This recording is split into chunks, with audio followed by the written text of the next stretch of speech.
Yeah, yeah. Basically, agenda for today is as follows. We will present you and introduce you what we mean by STIFware and what are the concepts behind it. We're going to present you with the first generation of STIF, which had to fulfill the following goals. We had to automate, integrate, and unify the data exchange and integrate all of the tools together. Then we're going to run a demo for the first version of the STIF. After that, we will explain to you what were the problems that we faced when we were developing STIF, and then why are we moving to the STIF 2, which is like a next generation. And then we're gonna talk more about STIF prototype. After the presentation, we'll give this T-shirt that was being given to us by Hack in the Box crew, but we have basically a bit modified it by hand. It's a modified version, like a stencil on the top, and industry slave, because it's the ideology behind the STIF thing. And we will award it to the best question, yeah. bringer. Yeah, the best questions gets the T-shirt. Let's get going. So basically, to introduce a bit what is the STIF framework, you can see that STIF is like a shortcut for Steel Tool Integration Framework. And basically, the main purpose of the STIF is to have heterogeneous, like various tools to be unified in a single environment, so you can use them from a single spot basically, and to automate as much as possible execution and like all the routing work which has to be done in order to succeed in a network penetration thing. Well, in simple words, it's basically a platform for automated hacking, whereas we have integrated using our inference engine all of the tools where you only have to issue one command, say add a target to the system, and the whole inference based on the rules, the inference engine will deduct what tools needs to be run based on the output of previous tools. Yeah, basically we consider the tool to be like completely legal, so it's just up to you what you're going to use it for. So we don't consider hacking to be illegal, but we consider illegal hacking to be illegal, so that's the thing. Yeah, why do we need automation in the first place? First of all, we need to have a machine-based knowledge processing, that is where we can outsource in some way these repetitive tasks to the machine, so that our brain could be freed for some more creative things. Like, as I said, yeah, one of other ways to use automated tools is basically create intrusion scenarios where you could either stress test or do an evaluation testing of different network intrusion detection systems using the scripted out scenarios. Another reason for that is to mitigate the human error which can occur due to imperfections of our if you brain. do like certain tasks repeatedly, you can test like one thing once, but if you have to test like 100 times, there are chances that like one of like dozen things you're gonna miss. Yeah, and ultimately we want to reduce human labor involvement in the modern penetration testing sweatshops. And that's what the T-shirt is about as well. Yeah. Basically, why we need the integrations thing. The situation right now is that we have a large number like of the security tools which exist, but there is no way how you can like hook them together. There were some attempts to do this stuff like in a small scale, such as Metasploit framework. It's like a very good tool which gets all the exploits together. But still, if you want to automate the whole process, if you want to do like scanning, network sweeping, network mapping, and then like automate it, like exploiting all from the single box or like from the single system, there's nothing existent on the moment which can do it for you, roughly. Well, I think there is core like the product by Chorus, which is basically like a set of Python scripts which is supposed to help you to do like penetration testing thing, but it's not really automated and it's not really free. Another thing that we want to be able to collect all the data and like convert it into format which we can store in database, so we can do like machine-based processing, like data mining and stuff. Because for a single network, it's cool, like you can like manage it by hand. But when you have like an A-class segment, there is no way how you can like go through all the text files and like analyze them like effectively.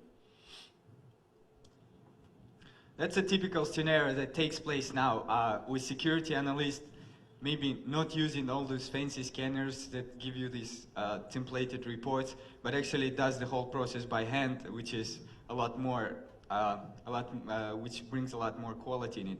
The way it works is the analyst first analyzes the results of the output of the tool, or if it's like a first time, he analyzes the target that he has and feeds that into security tools, and then analyzes again the output, and then based on that makes the decisions.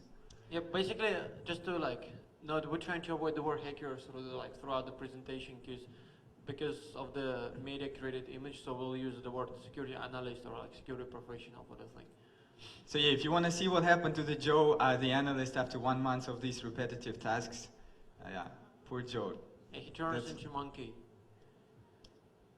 So why don't we let the machine do the boring part, where we, as I said, outsource all these repetitive tasks to machine?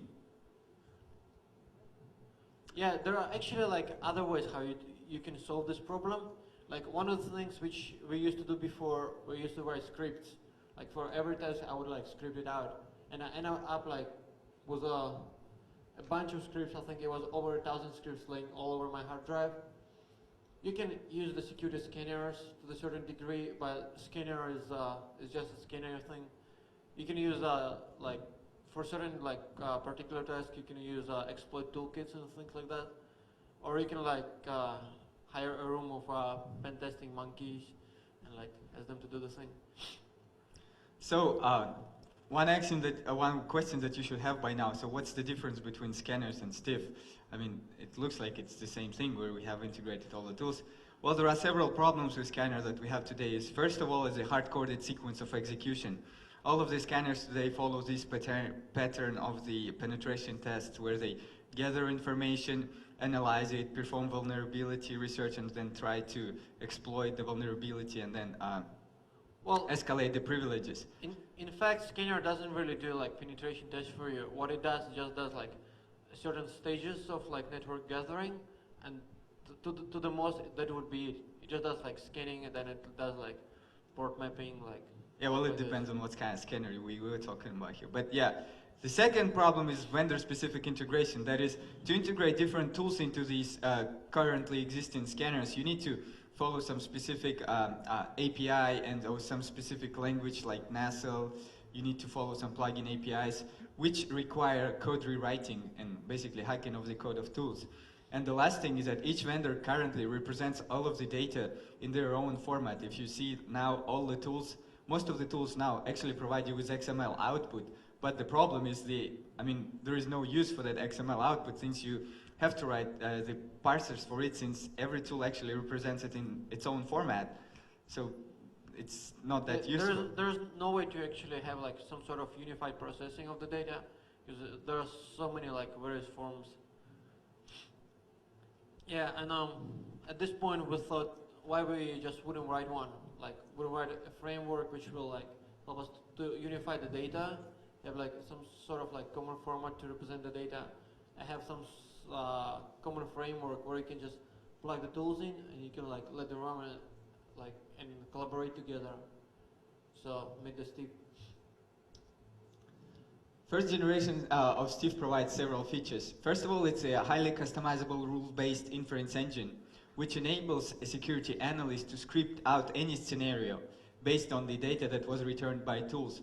That is, we have created a framework and then created the different converters for different tools that actually convert all the data into unified format, and you can actually operate with that unified format to script out scenarios of execution. That is, you can say, if you see port HTTP and, for example, IIS running there, you could launch some exploit based on that. Later on during demonstrations, we're going to show you how the rules looks like and how it all works.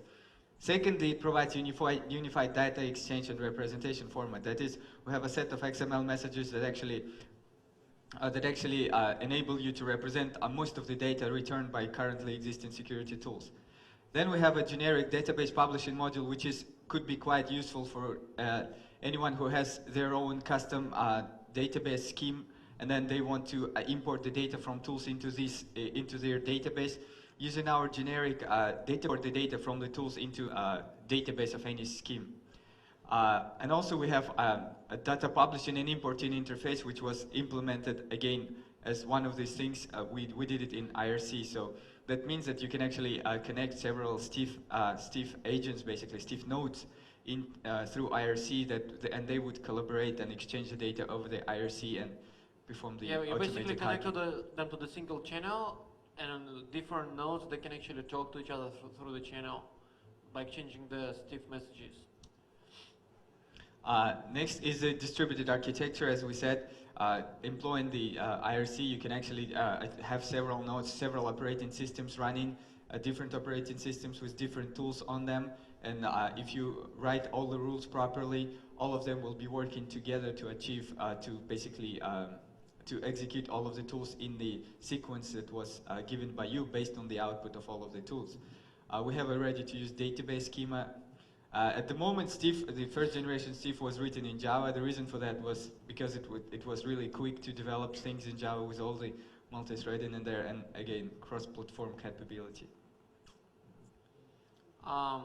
And the other thing which we are trying to solve is data representation unification.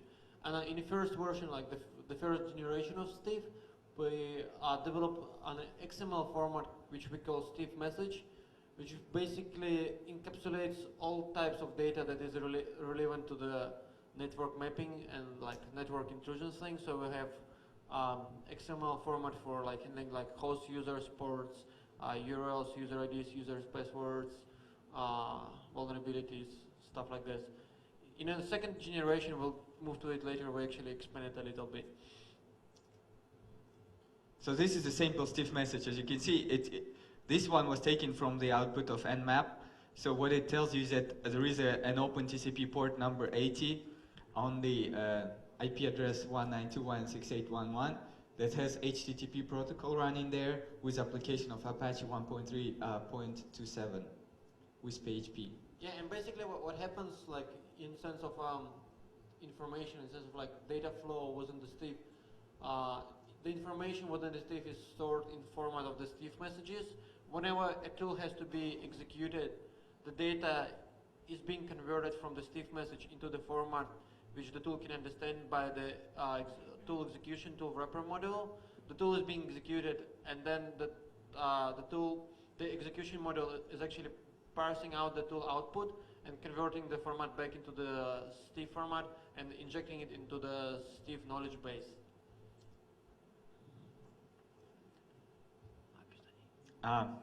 Our inference engine. Well, inference engine that we have created is responsible for data exchange between various tools. That is, each tool basically injects the Steve message into the inference engine. An inference engine, based on the rules that analyst has created, will make a decision on what tool to run next and what arguments to give to the tool. Again, we will show you the rules later, so as soon as you see the rules, it will be a lot more clearer for you how it works. But basically, inference engine is the one that's responsible for deciding what tools to run and what input to give to these tools from the Steve messages. Yeah. Inference engine operates only with Steve messages. Yeah, the inference engine is actually the media which takes the messages from one tool, reroutes it, and like sends it to the other tool. And the inference engine, like, it's equipped with a rule base which tells the inference engine what sort of messages should be routed to what sort of tool. And we also have a data publishing facility. We have a unified data publishing interface, and we have like two implementations right now. One of them is a database publishing interface, and one of them is the IRC publishing interface. But if you're really interested, you can actually hack one of your own. We only have the interface, so as long as you implement the interface methods, then you can have like a publishing interface of your own. And yeah, this SQL publisher, that's what I was talking about, where you can actually save the data, save the output of different tools into your database. So this below shows you the sample entry in the configuration of SQL publisher. As you can see, for the message type of target, that is whenever you give IP address to be inputted into the system, the following query will be run with %h being substituted by the IP address of the host.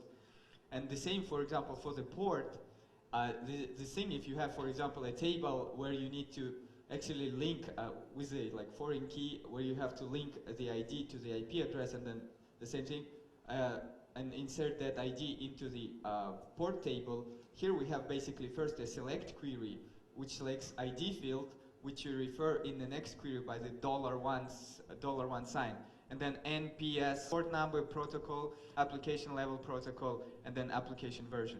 So as you can see, this way you can actually import the data into any database of any schema. You can basically integrate the Stiff into your existing database, and that's what the database publisher is for. Yeah. Aside from database publisher, we also have IRC importer, which takes the data from the IRC channel and injects it into this particular node of the Stiff installation. And we also have the IRC publisher, where you can define what sort of data you need to publish on the IRC channel. So, like other people and other Stiff nodes which are connected to the same IRC channel can see this data and import it into their knowledge base. And for the IRC importer and publisher, you should be able to see it during the demo. No, we don't have IRC installed here, no net. Slides. So yeah, sorry, no, but you'll see it, yeah. So how your favorite tools integration? How can you integrate basically your favorite tool into Stiff? So there are several ways to do that. First of all, is you can use generic to Stiff converter, which can convert basically any output of any tool using regular expressions into the Stiff format, and that's what we use now. We have ported converted this way the output from the Nmap, from Nikto, from Hydra, and then and the Xprob. Yeah, that would be it. So basically, using the regular expressions, we'll show you a sample for the Nmap. You can actually convert any output into the Stiff format that can be injected into inference engine and used and digested by our inference engine. And another thing you could write is you could write a tool-specific wrapper that would again parse the output, and then present the inference engine with the Stiff message in XML. Or of course, you can basically hack the code and port it to Stiff, which would be good. So that's a simple configuration for the parser. It's kind of complex, but basically what it says is that it gives you regular expressions to extract different types of data from the output, and then data into specific fields of the Stiff message. And that's how it works. Yeah, and basically, Midar just mentioned the tool wrappers. We actually have the interface for the tool wrapper as well. So all you have to do, you don't have to actually change the code a lot. You have to implement your own classes, and you have to implement the interface that implements the methods which are required by the interface. And as soon as you do it, for the rest of the thing, you can just plug your tool in and have it running. And what else you can do to assist the development of the first generation of Stiff? You can just download and try it, or you can, if you code any tools, you can try to port them to be able to generate the Stiff messages as the output. So if the tool generates the Stiff messages as the output, no data parser is needed. You can just plug the tool in and have it running in the exec model. And if any data parsing is required, you can write your own regular expression rules using generic to Stiff converter. And the way you write the regular expression, there is just XML file, which is a configuration file, and you just put the regular expressions there. Or yeah, you can do the tool patching and stuff as well. And also, we're moving for the moment, we're moving to the second generation of Stiff, which is sort of similar by design to the first version, but it has a few add-ons, and we'll introduce it in a moment. Yeah, and now we will demonstrate you the first generation of Stiff. As you've seen, that we had that small video running here. Maybe now, after you've got the idea of what we were talking about, it would make sense more. So let me just run it once again. Just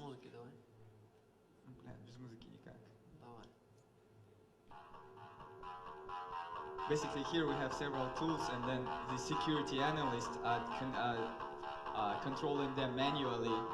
So first, Nmap tries to hack the computer, but basically scanned it. Then the second tool would be xprobe, which after it has some ports open, it could actually tell you what operating system is running. And then here comes Nikto, and Nikto knocks out xprobe now. So yeah, the error occurred and it fell down. So yeah, so now analyst, after seeing that he's not efficient enough, calls Steve. So Steve comes, he's really cool. He integrates all the tools. Yeah, and he basically takes control of all of them and lines them all up. Amazing. Yeah. Hope you all liked it. No, that wasn't a demo, that was just... Hey, that wasn't a demo. We're gonna have a real demo now. So here I have started this diff. It gives you several information messages, and what I do is I add. Can you see? Yeah. Фон побольше сделай.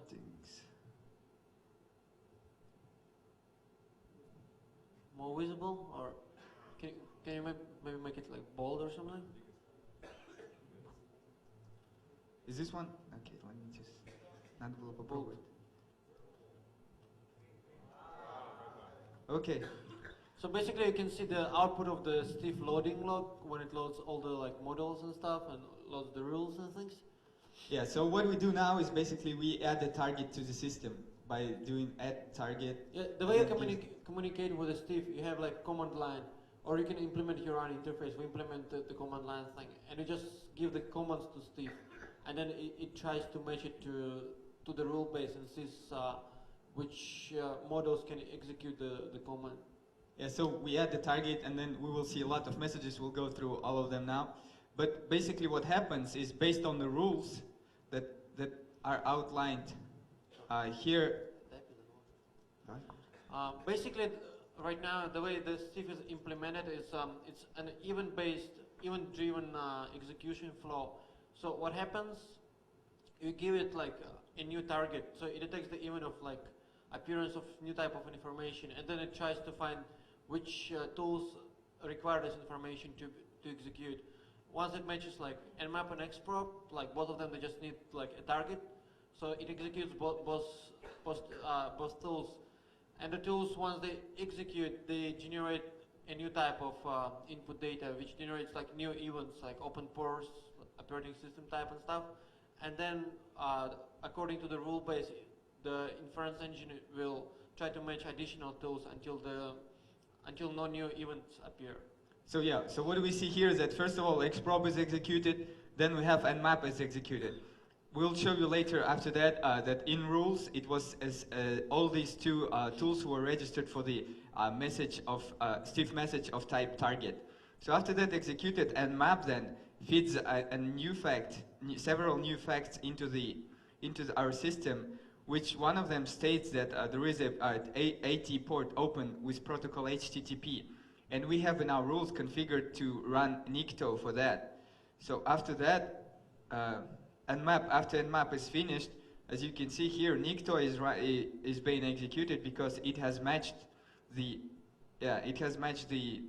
rule that HTTP protocol is open on port 80, and that's output gets converted into and passed to the tool in the form of command line options. So after the Nikto has executed, it will return several URLs that it found, and this way you can actually, for example, if you find some, for example, I don't know if Nikto checks for PHPBB, but for example, if Nikto detected PHPBB, you could put into the parser your exploit for these latest vulnerabilities in the view topic and easily exploit them just automatically using through the rules engine basically. And all these rules, and this way it can go like forever if you have all the rules configured. So let's see now how actually the rules look like. Basically, we also have like integration of like several like proxy servers. So in the intrusion environment, what you do, you just like browse the target website, and the proxy plugin, it actually generates the Steve event messages with the URLs as soon as it finds the URLs which the system might be interested in, like the active execution content, like CGIs, GSP, stuff like this. and then it will trigger the execution flows within the Steve. So all you do is just like browse the website, and Steve automatically runs all the tools for you, depending on what kind of tool would match what the type of data which it sees. Yeah, so here we have first rule name scan, which what it means is there are two parts to the rule, which is a condition and then the action. So what we have is that we have a target, as you can see here. If the target message is given and it matches the following regular expression, which matches everything, then the following tools would be executed: xprop, nmap, seed version, and then the message will be logged. So after these tools have executed, we have another rule called webscan, which what it does is it matches the port message. As you can see here, as long as the state is open and the protocol is TCP, we don't care. We don't care about the number since it matches everything, and we care about any address. And as long as the protocol is HTTP or HTTPS, the following two tools will be executed, which is nikto, verbose, and then HTTP brute. As you can see, these are just basically short names for the tools, and the way all the command line switches are actually defined in another file called exec.xml. Yeah, there's just like nicknames for the types of execution, and you can call them whatever you can, because there are like 100 or like 1,000 ways to execute nmap, and there's like a number of ways how you can execute nikto. So you can just define different execution like methods, and then you can refer to them through these nicknames. So I don't know if you can see this blue. Может цвет поменять? Да. Yeah, probably more visible this way. Basically, that's how you can convert the Steve messages into the format which the tool understands. We have several conventions that whenever you use one of these characters, it will be replaced with the host protocol port, user ID, password, and all the other data from the Steve message. Basically, it's pretty simple. You have %h for host, %p for protocol, %n, and then down there, for each of the tools, as you can see here, what we do is that we execute nmap and we pass parameter %h, which will be substituted for the IP address of the host. And then for nikto, we have %n, which would stand for port number that HTTP protocol has been found on, and %h for the host. Yeah, the same thing with Hydra and like all the other stuff. Yeah, so basically you can, as you can see, after adding your tool to exec.xml, you can put the rule here in rules.xml that would run your tool based on the conditions that it needs to meet first. Yeah, well that's about it about demo. If anyone has any questions, yeah, for basically for the demo. first generation of Steve, that's basically it. And we'll, if there are any questions, yeah, what the question is? Well, basically what you can do here, we have a database publisher. So what you can do, you can push the data into database, and then you can generate your reports using any database tools, or you can even write a PHP script which will just take the data from the tables and generate the report. For the moment, we have we were experimenting with a PHP interface for the reporting, but we're not releasing it because it's still very rough. Yeah, see the Steve is more of an inference engine which basically digests the information and provides you with publishing modules which you can use to do anything. You can save the data, you can save all the Steve XML messages, and then write your own parser to actually parse the data and generate a report. Additionally, in the logs directory, you have all of the logs of all the outputs of tools. So that means that, for example, if Steve missed something due to some bug, the whole thing is not really wasted and not lost, because you still have logs of the output and you can always review them manually. Yeah, basically if you need to confirm any data with any data that is found in database and you want to find where it came from, because not all the tools are error prone, you can just go into the log folder and you can see the log of all the tools which were executed. Yeah, so this is just the run of the nmap that we just had now. So you can see the output. It's still available for you to use. But I mean, if you want to write a report, the easiest way would be to use a generic database publishing module and to actually import it into your database and generate report from there. Yeah, are there like any other questions regarding the first version of Steve? Or maybe the demo, Or maybe the demo, or... Well, if there are like no questions, then we move to like, okay, what the question is? Coffee, yeah, if you can write a plugin to make coffee, well, basically once we've done the system and we like use it in real life applications, we found out like a few limitations that we had in design. So right now we're working on a like second generation of Steve to resolve the issues. And one of the few issues which we found was with the current implementation of Steve is, one is the complexity. Right now the inference engine, like we think if you want to add new stuff into that, the inference engine is already quite complex. And when you integrate these things, it's just a big piece of code which can be easily like broken, and you have to basically find dependencies and things when you put the new stuff in. So we're thinking of actually do a bit of decoupling. We want to separate the inference engine and the execution models and everything into like different parts, which we'll show you in the next slide. The other thing is, even though Steve knows they can communicate to each other through the IRC, it was actually quite interesting thing to play with when we can see like different nodes to be able to talk to each other. But the thing which we realized is that it's still, there's no facility exists which we can use to like distribute the actual like attack among different nodes. It's just like they share the common information, they have their own execution rules, but there is no like control where you can say, yeah, I want this node to run the scanner, and then I want this node to run the HTTP scanner, or I want to run this node and this node, both of them I want them to generate the scanning results and then compare it to find out the firewall rules. And another thing is, even though like the inference engine is quite smart, and it still does a bit of a dynamic thing and try to find the matching rules, but it's still just driven, and it's the rules are hard coded. There is no way, like if you find out like one of the rules doesn't work, you cannot just kill one model and like replace the rule and like let the model run again. You have to like shut down the whole system and then start it up again. And we felt it was a bit of limitation, so we want to resolve that as well. And also for the knowledge interchange format thing. Right now, this the Steve format, it only represents the network layout thing and the things which are related to the like IP network. But what we have realized, aside from the IP network, it's also good to like, especially during the information gathering phase, you also want to find out like what people exist within the target network or like target organization. You want to find the links between them. You also want to find the branches and like how they link between each other, and then link it to the IP network.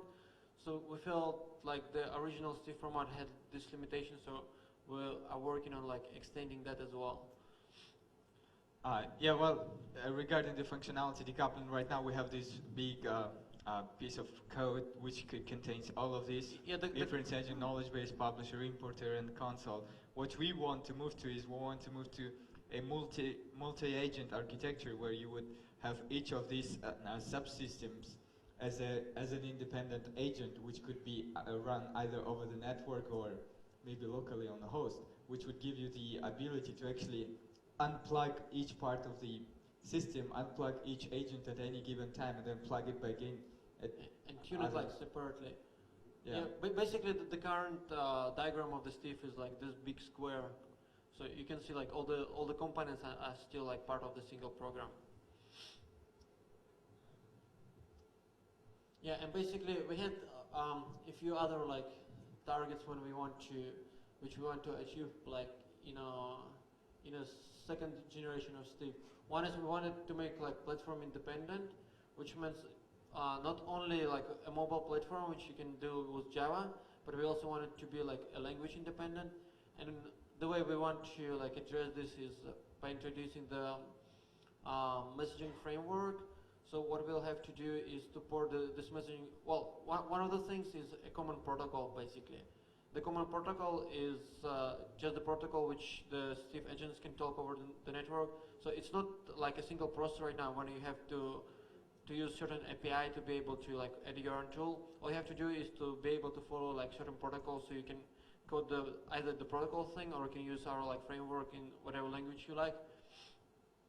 And then right now, like the second generation of Steve is composed of agents. They're like completely independent agents. They can be run on the same box, or they can run on different like systems. They can even run on different networks, and all you have to do is to tell them how to communicate to each other. And the only thing which they need to know is the main node, the node which carries the naming service, which we'll talk about a bit later. Yeah, and the other thing which they have to follow the messaging protocol which we are designing. Right now we're using the FIPA protocol, which is like soon to be standard protocol for like agent communication, but we feel it doesn't really fit into our needs, so we want to develop like our own extension of the thing. Yeah, and one of the key things in the second version of Snort, initially we only had this event-driven like execution flow when you see a certain type of data and you want to execute the thing. But sometimes you don't have like any input data, but you want to give like a goal to the agent or a goal to the system. Like, yeah, I want to compromise this network, and then you want the system to run until it actually achieves the goal. So what we have is a capability thing where each tool or each like a tool wrapper which can wrap a single tool or like a multiple tools is assigned like a number of capabilities. Capabilities is basically what the tool can do, and then we have a matching system which will like do the capability matching, and we'll introduce like in more detail like on next slide. Yeah, so the second version of Steve has like architecture which will look roughly like this. Right now we have implemented the naming service. For the message exchange framework, right now we use a standard package which implements the FIPA message exchanging, but we want to replace it with our implementation. And we have tool wrappers where like you just have like an nmap daemon which will just like sit on the system and listen for the connections. And then whenever you need like once the tool is started, it has to register itself with information lookup service where it registers the capabilities which the tool can do. For example, if it's an nmap daemon, it can do like scan, it can do TCP scan, it can do UDP scan, it can do like sweep. All these capabilities you like pick them up yourself. The only thing is within the Steve framework there should be some agreement. So when certain tool registers the capabilities, the other tools should know if they need like to implement the scan, they have to look for the like scan capable like agents. And we also have interest list, which is also supposed to be registered within the information lookup service. The interest list is a type of data which the tool is interested, or the type of data which the tool can take as an input, so it can start the execution. In the first version of the tool, that was the Steve message which should be matched in order to trigger the execution of certain tool. And in the second version, we moved to the point so it actually becomes an interest.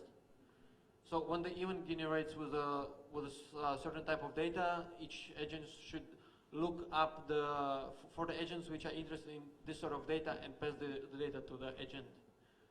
Yeah, and we also have like the console agent. In the first version, it was just interface. Right now, the console agent is just a separate agent.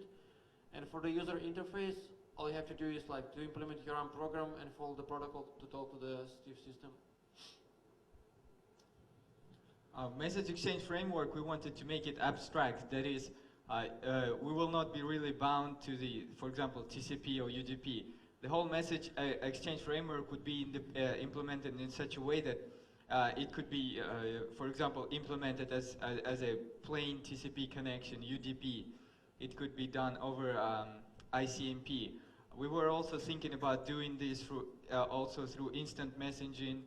And another thing that we are thinking of doing is using stenography. And additionally, we wanted to implement the SMTP and POP3 communication. That is, you send all the messages and all the exchange is taking place over the SMTP and retrieved via POP3.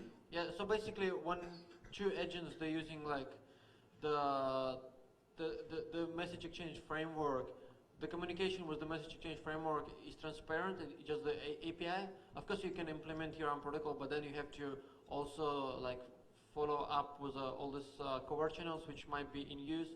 By default, right now we're just using like a plain HTTP connection. It's basically two agents that you talk to each other using HTTP, but you can also encapsulate this into other like protocols, so you can create like covert channels and tunneling. And this stuff is absolutely transparent to the agent. The only thing agent needs to do is to look up for the name of the other agent, to talk to the naming service, and use the API to send and receive the messages. Everything else is transparent.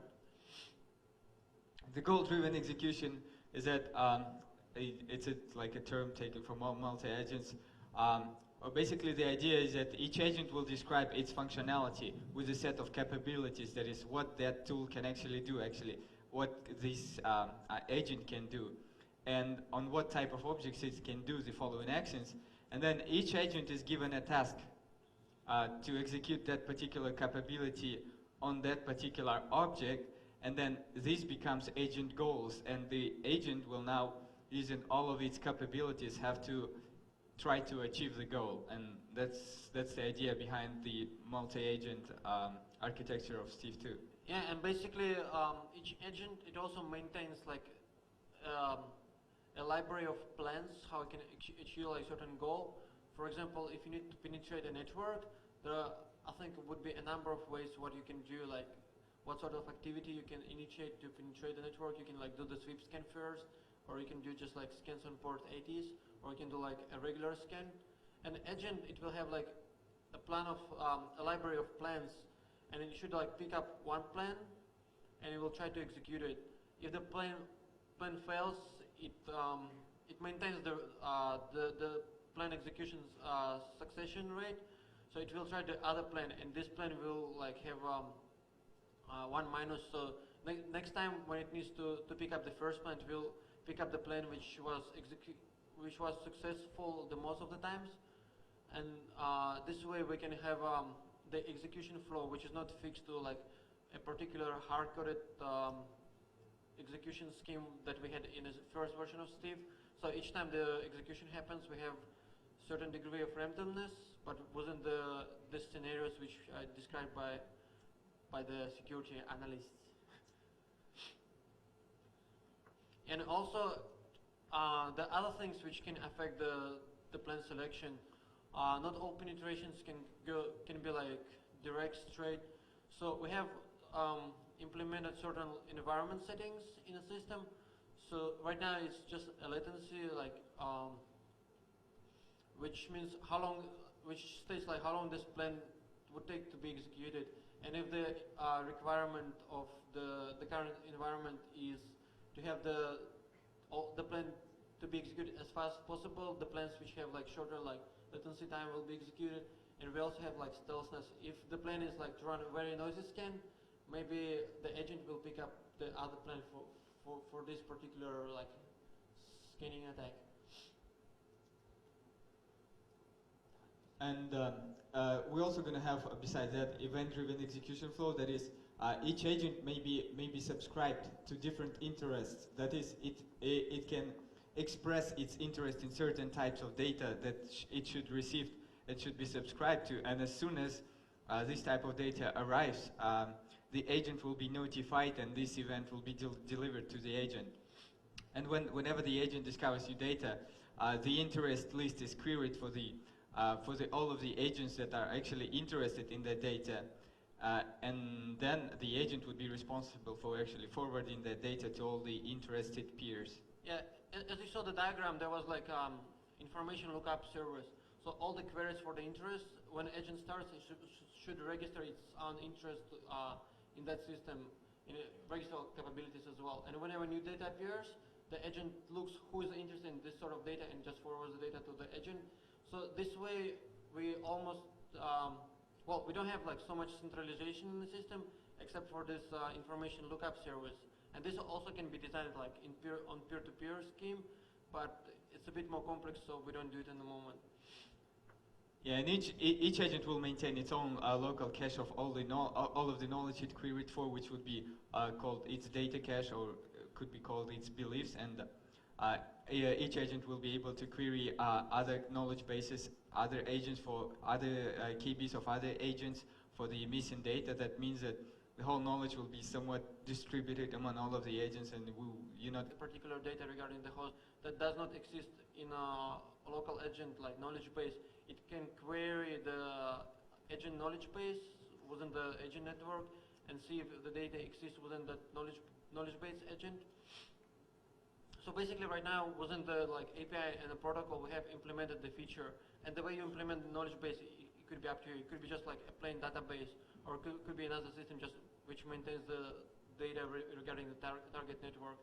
And if it has the data, it can respond with the data. If it doesn't have the data, it can respond with just refuse the response message. Yeah, we currently have implemented the prototype for the whole thing. It's still in Java using Jade framework. The communication protocol is still rather simple and in progress. We did that more of like a proof of concept prototype.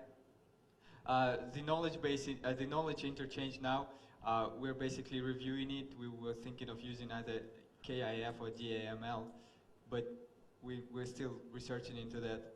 And once we finalize the communication framework, we will replace the currently used Jade framework using our own, which would be with all these abstract things for the message exchange. Yeah, right now basically the reason why we're using Java is just to get a feeling of the messaging communication, because a few things which we discovered, like potential problems, we only saw them after we actually tried a few agents to talk to each other.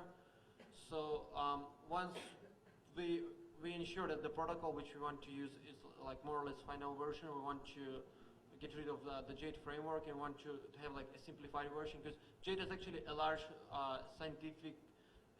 large framework for scientific research, and lots of features that Jade has, we don't really need them. All we need is just like a message exchange layer. And for the information exchange, we're extending the stiff right now, and we're looking into two current standards for knowledge representation. One of them is KF, one of them is DAML. We're extending the stiff right now, and we're looking into two current standards for knowledge representation. One of them is KF, one of them is DAML. DAML is like some sort of like DARPA-sponsored research and knowledge exchange, and we're seeing if we can integrate part of their ideology into the stiff, so we would be able to wrap a larger amount of different data objects within our message exchange framework. Yeah, and as Medar said just now, once we're done with the finalization of the protocol, then we'll just get rid of the Jade, and we'll publish the protocol spec, and we'll publish the framework, our own implementation of the framework thing. So everyone who is sleeping, wake up now. We don't do the demo for the second thing, because it's just like an output of messaging things between different agents. But after the conference, we'll put the code on the website so you can download and try it for yourself. Yeah. So.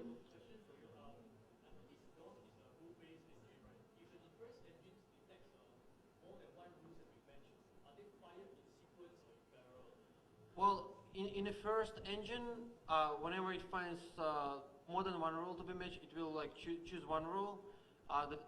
In the first implementation, we had if it has 3 rules, it just choose one randomly. But in the second implementation, what we have the matching rule, we call it a plan. So it will maintain the succession of the plan execution as a score, and also a plan might or might not have certain environment settings, like how stealthy the plan is. So it will pick up the plan which is has the highest succession rate. But I think we still should have a bit of randomness there because for different networks, like different plans might succeed.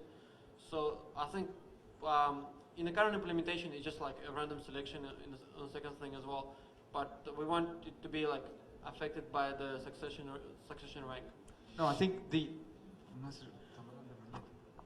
think now, well, I'm not, I don't think, I'm sure now, in the first step, if you have, for example, several rules matching, actually several entries matching the one, all the tools are executed in parallel in separate thread.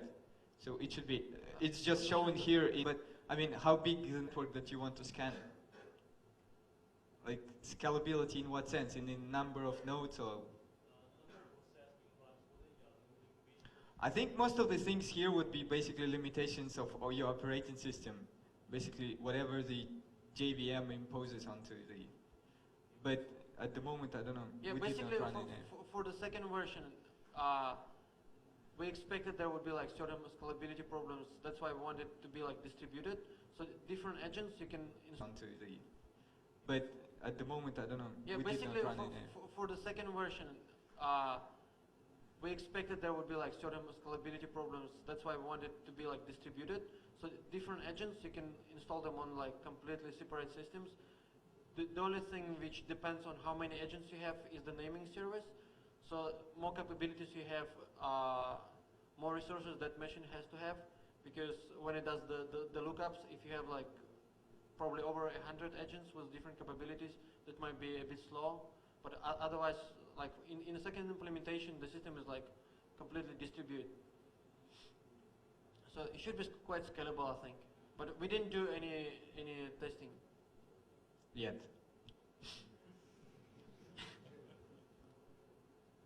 Any other question? Any other question? Yeah. What will stop you from sending rules to, say, other nodes to create something like a denial of service attack on somebody else? Well, we have like authentication credentials. So when you install the agents, it's actually me who decides which agents I allow to talk to each other. So there are like no malicious agents, unless you compromise the system which has the agent installed, and you can steal the like credentials from that agent, and you can like do your own agent which will try to like DOS my system. But for the moment, we don't have any like mechanism to detect this thing because it's still a prototype. But we might like work on it later. Yeah, sure.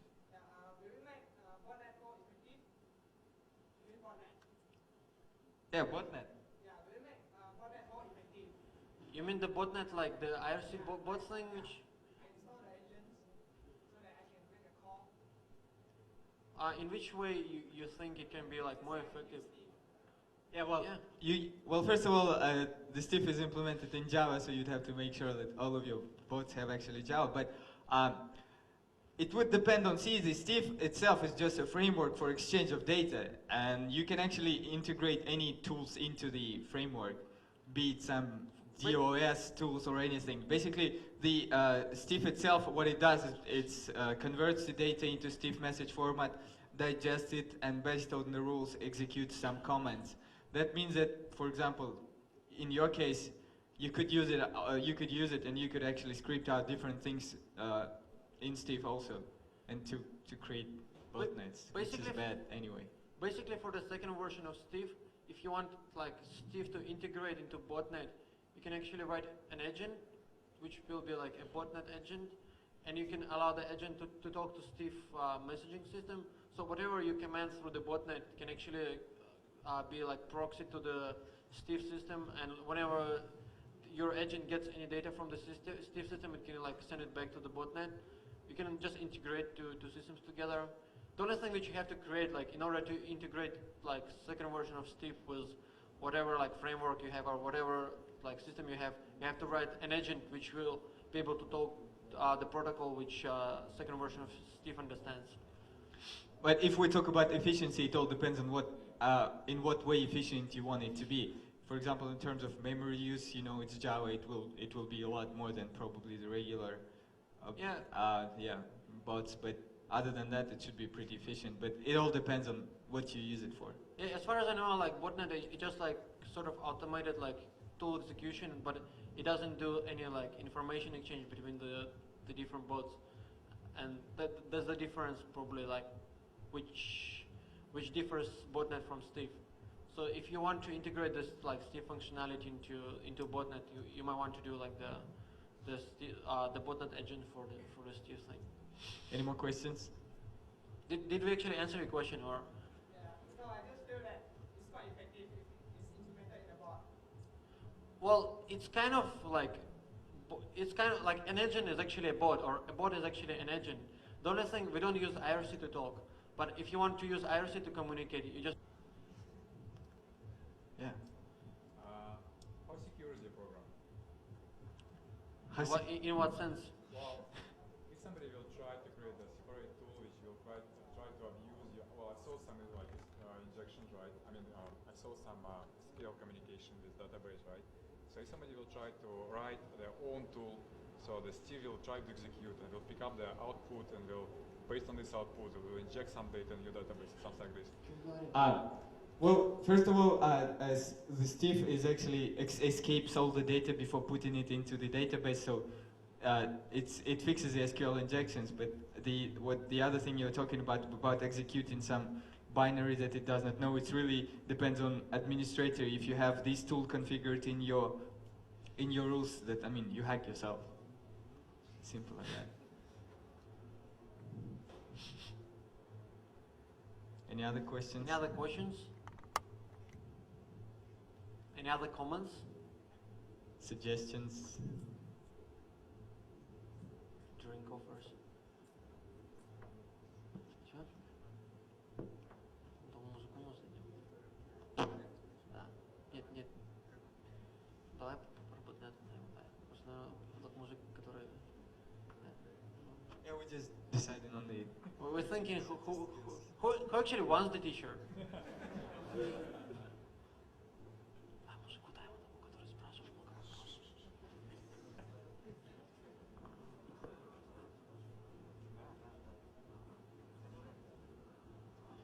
Yeah, the multi-threading questions, yeah, there were several questions from there, so you get the shirt. Yeah, we get a lot of questions from this area, so we're like, we decided to award you with a t-shirt. Hey!